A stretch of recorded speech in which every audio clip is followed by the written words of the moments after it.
Also ich bin Dr. Joachim Mutter und ich bin Arzt. Ich war früher Elektroniker. Je suis le docteur Joachim Mutter, je suis médecin. Au début, j'étais dans l'électronique et je suis moi-même tombé malade, plusieurs fois malade. J'ai failli mourir au moins 4 fois. Et du coup, j'ai vécu dans mon corps ce que veut dire être malade et ce que l'on peut faire pour retrouver la santé. Ça m'a intéressé, j'ai fait des études de médecine, puis j'ai travaillé à la clinique de Fribourg. Und habe halt viele Patienten bekommen oder bekomme immer noch viele oder zu viele Patienten, die halt chronische Krankheiten haben. Das heißt, die kommen mit Herzinfarkt, Je reçois beaucoup de patients Autismus, touchés par des maladies chroniques, Epilepsie, infarctus, Depression, diabète, mit autisme, Rheuma, épilepsie, Magen-Darm, dépression, Morbus Crohn, maux d'estomac, Multiple Crohn, sclérose en plaques, Haarausfall, schizophrénie, Depression, etc. Schizophrenie und so weiter und so fort. Herzinfarkt, Schlaganfall, Cancer, maladie de Charcot, Krebs, Alzheimer. Amyotrophe Lateralsklerose, Alzheimer, Multiple Sklerose. Also im Prinzip alle Krankheiten, die man so kennt. Und En principe, toutes ces maladies sont bien connues, mais j'ai essayé de trouver les causes de ces maladies. J'ai trouvé une partie de ces causes et je les prends en compte.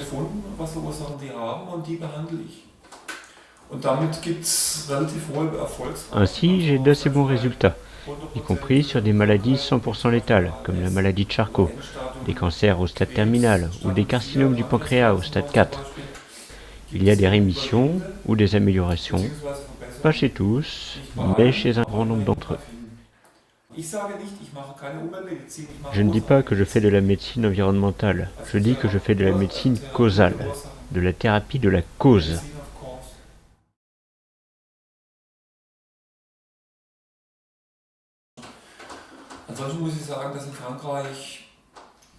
Je dois dire qu'en France, vous avez environ 30 ans de retard par rapport aux standards de connaissances que nous avons ici, en Allemagne, à minima.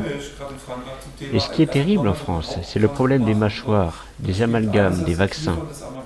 L'état des mâchoires et les amalgames jouent un très grand rôle. Les vaccins aussi. En France, il n'y a pratiquement aucun dentiste qui sache enlever les amalgames.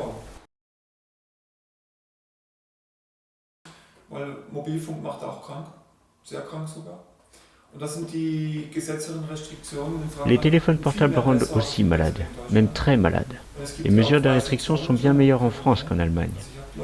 Il y a des zones blanches dans les Pyrénées, je connais des gens qui y vivent. Là, ils vont déjà bien mieux. Pour ce qui est des vaccins, je ne sais pas, c'est difficile. On a le droit de rien dire.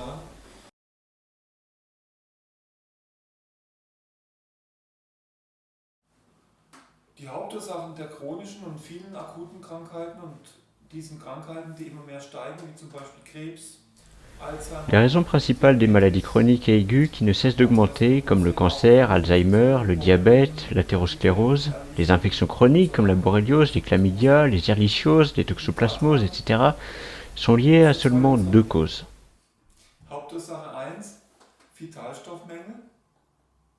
Cause principale numéro 1, le manque de nutriments vitaux, qui provient d'erreurs alimentaires et d'une mauvaise agriculture.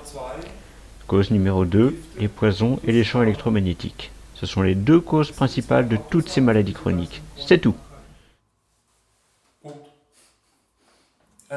Diese 2 Faktoren, also Vitalstoffmängel und Fehlernährung und eben die Gifte und Strahlung. Ces 2 facteurs, c'est-à-dire le manque de nutriments vitaux, l'empoisonnement et les champs électromagnétiques, conduisent à une baisse du système immunitaire. Et là, des pathogènes, des levures, des moisissures, des parasites se renforcent de façon chronique, se multiplient dans le corps, d'où l'apparition d'épidémies de maladies infectieuses. Muss man sagen, die 3 Hauptursachen, dann kann man sagen. Also Stress spielt keine große Rolle. Le stress ne joue pas un grand rôle. On le sait depuis les guerres mondiales, la première, la deuxième. En Allemagne, les villes ont été détruites, bombardées. Les survivants n'avaient plus rien à manger. Et là, leur stress était lié à leur survie, au fait qu'on allait ou non les dépouiller.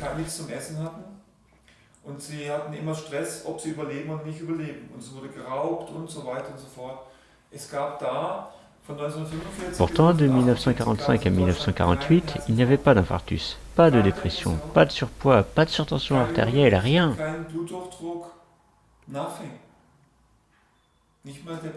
Même pas de dépression, sauf les dépressions réactionnelles, dues à la perte d'êtres chers, à la destruction des maisons. Nous avons moins de stress que jamais dans l'histoire de l'humanité. Nous avons tous une maison, nous avons tous à manger. En France et en Allemagne, du moins, nous n'avons pas de guerre. Vous savez, à l'époque de Cro-Magnon, il n'y avait pas non plus d'infarctus. Et pourtant, les hommes devaient courir devant les lions, ils devaient chercher à manger. Là, ils avaient davantage de stress. Non, aujourd'hui, on a bien moins de stress qu'avant, et pourtant, les maladies augmentent.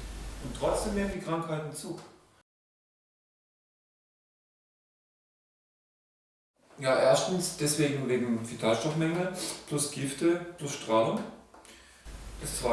Bon, les raisons, c'est 1. Le manque de nutriments vitaux, plus les toxiques, plus les rayonnements électromagnétiques. Il s'ensuit un affaiblissement du système immunitaire, qui devient moins efficient.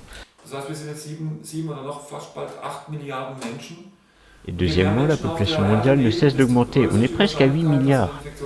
Et plus il y a de monde sur Terre, plus il y a de risques que les pathogènes se développent, ainsi que les parasites.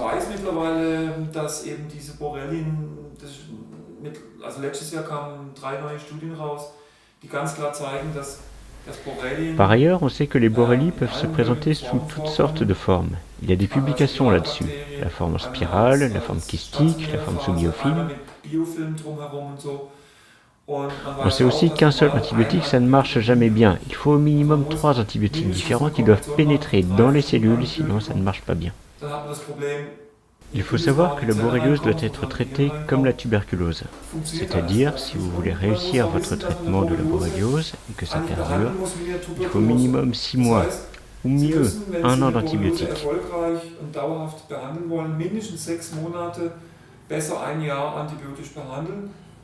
Si la thérapie de la cause, c'est-à-dire l'apport en nutriments vitaux essentiels, l'optimisation de la nutrition plus la détoxication, n'a par elle-même pas déjà amélioré le problème. 50% des malades chroniques de Lyme s'améliorent déjà largement quand 1. Ils ont une nutrition saine et 2. On les détoxique. Là, ils n'ont pas besoin d'antibiotiques. De mon expérience, les gens qui perdurent dans la chronicité sont ceux qui refusent de considérer l'approche causale de la maladie. Par ailleurs, dans les cas très lourds, je n'ai pas vu de bons résultats avec les plantes, le samento, les phospholipides, l'artémisia. Il vaut mieux en fait de l'hyperthermie, des antibiotiques et de l'oxygène. Nous faisons de la thérapie à l'ozone à haute dose, plus des vitamines, plus des antibiotiques. Avec ça, nous avons 80 à 90% de très bons résultats. Pour 10% des cas, c'est difficile. Ça dépend des types de borrélie et des co-infections.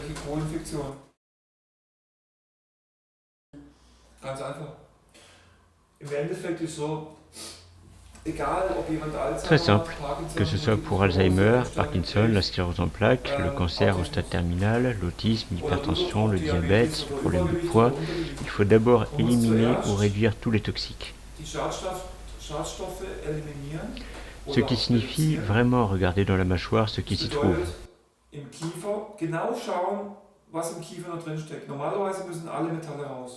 Normalement, il faut absolument enlever tous les métaux. Implant en titane, couronne en or, amalgame dentaire, pas d'argent, pas de bridge en métal. Car soit ces métaux sont toxiques, soit ils ont un potentiel allergique.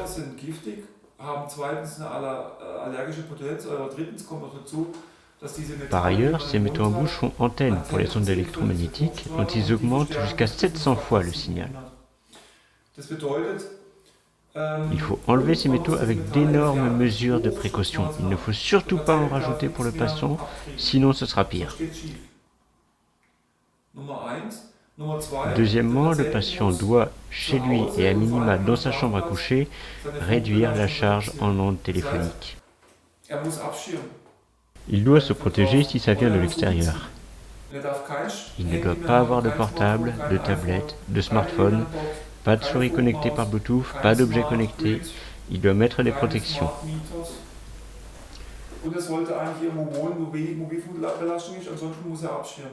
Troisièmement, il faut regarder les toxiques qui se trouvent dans les matériaux de construction, meubles, tapis, etc.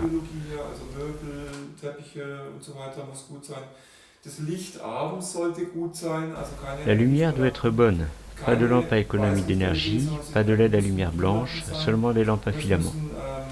Les LED doivent être à lumière rouge. Et le soir, devant un écran télé, téléphone, ordinateur, il faut porter des lunettes de protection jaune.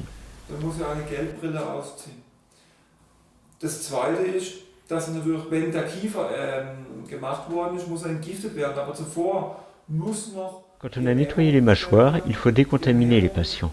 Mais il faut avant aussi avoir corrigé la nutrition, qui doit toujours être bio, uniquement bio. Ici en Europe, il est essentiel que les produits bio viennent d'Europe, pas de Chine, pas d'Amérique du Sud. Car les graines de chia, la spiruline, les baies de goji, les graines de lin, le riz, le sarrasin, si c'est bio de Chine ou d'Amérique du Sud, c'est plein de plomb, plein de paraquat, plein d'insecticides et d'huile minérale provenant de décharges. Le paraquat est un herbicide puissant qui peut donner des Parkinson. Vous devez vous assurer que vous achetez des produits bio français et pas de Chine. Il faut que la nourriture soit crue, autant que possible, pas transformée ou le moins possible, aussi fraîche que possible. Dans le cas des maladies graves, ça doit être 100% de produits frais, non transformés. C'est l'alimentation qui donne le plus de succès thérapeutique dans le monde. Beaucoup de jus verts, de jus d'herbe, de produits crus.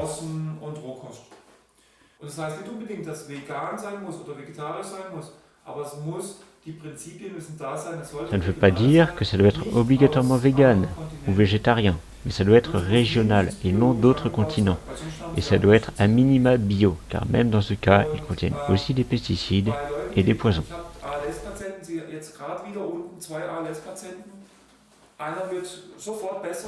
J'ai 2 patients ici qui ont une maladie de Charcot. L'un d'entre eux s'est tout de suite amélioré, il est en pleine forme, il peut à nouveau jouer du piano, ce qu'il ne pouvait plus faire. Ces patients prennent des aliments crus, plus 10 ou 20 jaunes d'œufs crus par jour.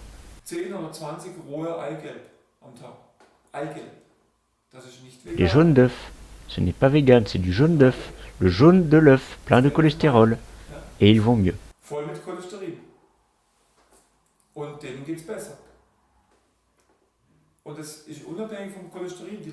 Les gens qui ont fait un infarctus, on leur donne des jaunes d'œufs crus, et grâce à cela, leurs artères redeviennent normales.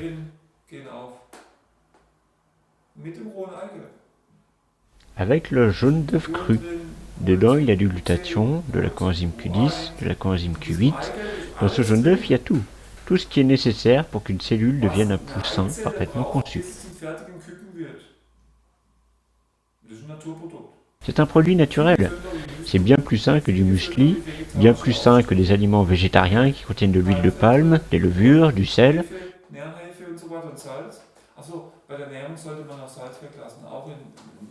Les produits de la mer, on ne peut plus rien manger venant des lacs, c'est plein d'arsenic. Ici en Suisse, dans les endroits sauvages où il y a des cascades et des poissons qui ne sont pas nourris, ça va encore. La spiruline qui pousse en eau douce est pleine de plomb. Pour ce qui est de la chlorella, il en existe qui est consommable, mais il faut qu'elle soit produite avec de très hautes mesures de précaution.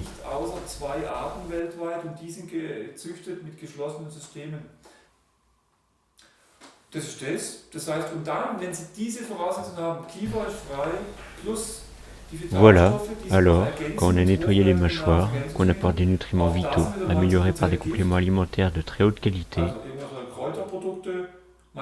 et même là, 90% d'entre eux sont du poison.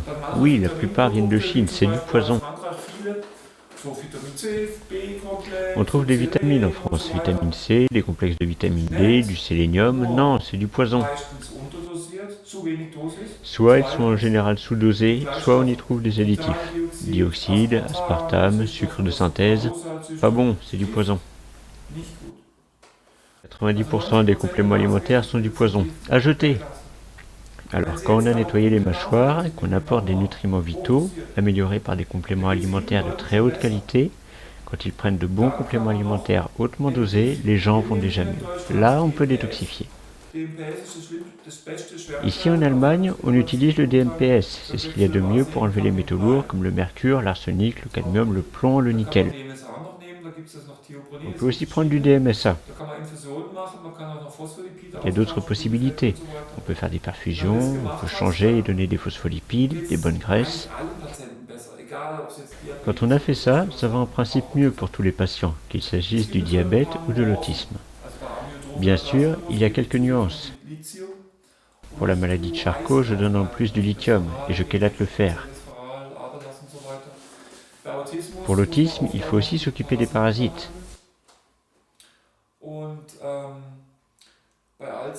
Pour Alzheimer, il y a beaucoup de choses à prendre en compte.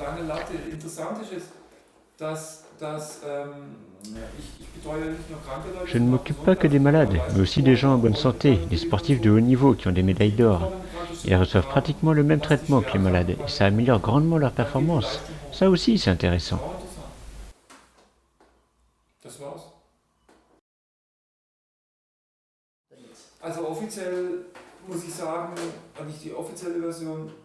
Officiellement, tous les vaccins sont bons et il n'y a pas de problème. Point. Dans ma pratique, ce que j'ai constaté, c'est que 80% des enfants autistes dont je m'occupe le sont devenus après vaccination. Environ 20% des malades de Charcot le sont devenus après vaccination. Environ 30 à 40% de mes patients avec une sclérose en plaques l'ont été directement après vaccination.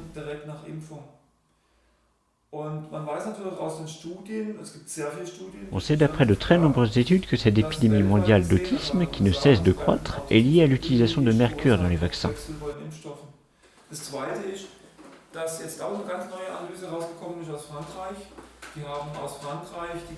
Officiellement en France, il n'y a pas trop de mercure dans les vaccins comparé aux USA, à la Grande-Bretagne, à Dubaï ou à la Chine, car là, il y a vraiment beaucoup de mercure. En fait, on sait que plus on vaccine dans certains pays, plus le taux de mortalité et d'autisme augmente.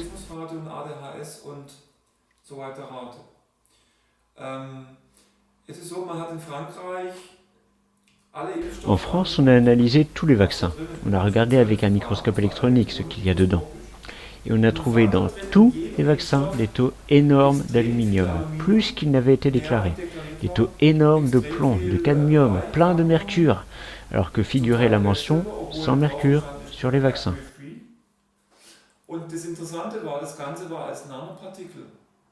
Et ce qui est intéressant, c'est que c'était des nanoparticules.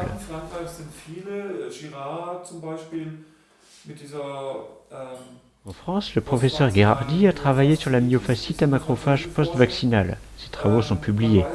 On sait que ça génère de terribles douleurs musculaires et de l'auto-immunité.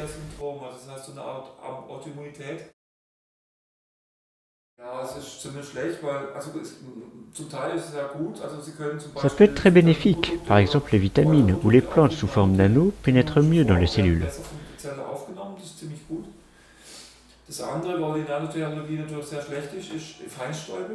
Le côté très négatif des nanotechnologies, c'est par exemple les petites particules qui proviennent des gaz d'échappement. En Europe, rien que pour les nanoparticules provenant des gaz d'échappement des voitures, il y a 300 000 personnes qui meurent chaque année. Rien qu'en Europe. C'est autant que pour un tsunami. Oui, 300 000 personnes. Et là, la presse n'en fait pas tout un cirque.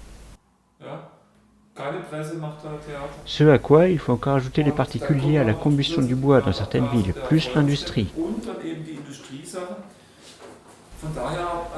Il y a aussi les pesticides sous forme nanométrique, par exemple le glyphosate ou le glyphosinate de Bayer qui pénètrent mieux dans les feuilles, ou les produits qu'on vaporise sur les voitures comme les sprays anti-givrage ou de polissage ou les sprays de peinture.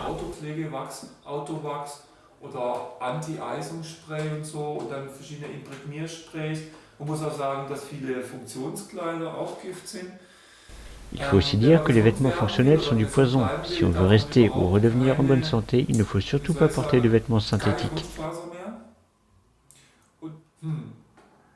Dans les vêtements fonctionnels, il y a du téflon, des nanoparticules et des particules organiques qui rendent aussi malades.